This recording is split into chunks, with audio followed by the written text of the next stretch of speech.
شروع اللہ کا نام لے کر جو بڑا مہربان نہایت رحم والا ہے۔ جو چیز آسمانوں میں ہے اور جو چیز زمین میں ہے سب اللہ کی تسبیح کرتی ہے، اسی کی سچی بادشاہی ہے اور اسی کی تعریف ہے، اور وہ ہر چیز پر قادر ہے۔ وہی تو ہے جس نے تم کو پیدا کیا، پھر کوئی تم میں کافر ہے اور کوئی مومن، اور جو کچھ تم کرتے ہو اللہ اس کو دیکھتا ہے۔ اسی نے آسمانوں اور زمین کو حکمت سے پیدا کیا، اور اسی نے تمہاری صورتیں بنائیں اور صورتیں بھی اچھی بنائیں، اور اسی کی طرف تمہیں لوٹ کر جانا ہے۔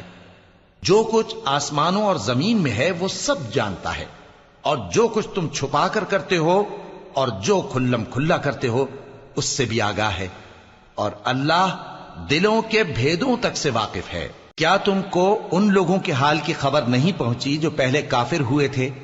تو انہوں نے اپنی کرتوت کی سزا کا مزہ چکھ لیا، اور ابھی دکھ دینے والا عذاب اور ہونا ہے۔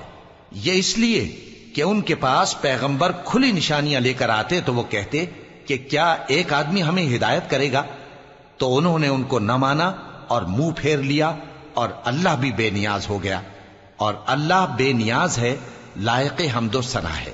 جو لوگ کافر ہیں ان کا اعتقاد ہے کہ وہ دوبارہ ہرگز نہیں اٹھائے جائیں گے۔ کہہ دو کیوں نہیں؟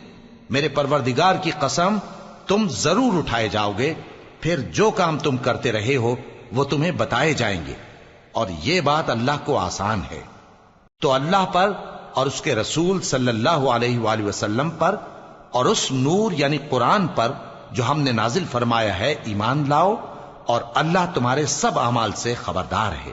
جس دن وہ تم کو اکٹھا کرے گا یعنی حشر کے دن، وہ نقصان اٹھانے کا دن ہے، اور جو شخص اللہ پر ایمان لائے اور نیک عمل کرے وہ اس سے اس کی برائیاں دور کر دے گا، اور جنت کے باغوں میں جن کے نیچے نہریں بہ رہی ہیں داخل کرے گا۔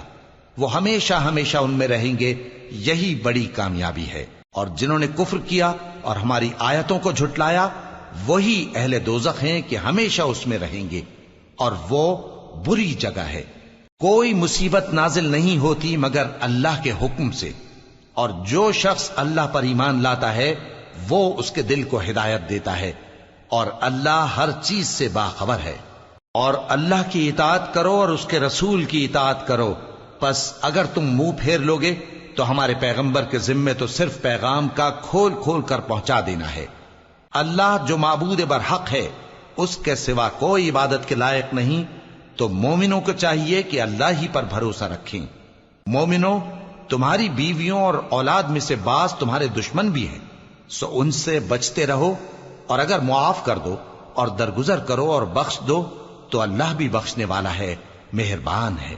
تمہارا مال اور تمہاری اولاد تو آزمائش ہے، اور اللہ کے ہاں بڑا اجر ہے، سو جہاں تک ہو سکے اللہ سے ڈرو اور اس کے احکام کو سنو، اور اس کے فرمانبردار رہو، اور اس کی راہ میں خرچ کرو، یہ تمہارے حق میں بہتر ہے۔